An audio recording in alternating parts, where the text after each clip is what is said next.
పూరా లోకల్. ఇవాళ బీజేపీ రాష్ట్ర అధ్యక్షుడిగా రామచంద్ర గారు నియమింపారు. ఎంతమంది బీసీలను ఊరడించినారు మీరు? సమర్థవంతమైన బీసీ నాయకులు లేరా?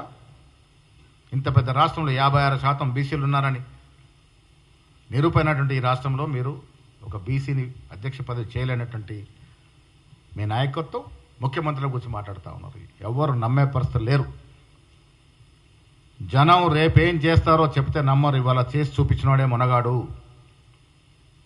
ఇలా మేము డిప్యూటీ స్పీకర్ దళితులకు ఇచ్చాం, డిప్యూటీ సీఎం స్పీకర్ పదవి దళితులకు ఇచ్చాం, పీసీసీ పదవి బీసీకి ఇచ్చాం,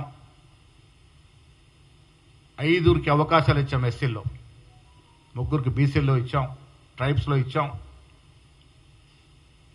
మైనార్టీకి ఇవ్వబోతా ఉన్నాం.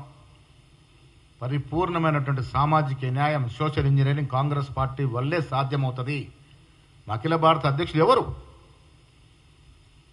మాకు నాయకత్వం వహిస్తుంది ఎవరు? ఇవన్నీ కూడా సజావుగా సమన్వయం చేసే పార్టీ కాంగ్రెస్ పార్టీ. ఆ సమన్వయంలో భాగంగానే రేపు లాల్బాగ్ స్టేడియంలో తలపెట్టిన దాదాపు 40-45 వేల డెలిగేట్స్ మీటింగ్లో మా ఆది నాయకుడు ప్రసంగిస్తాడు.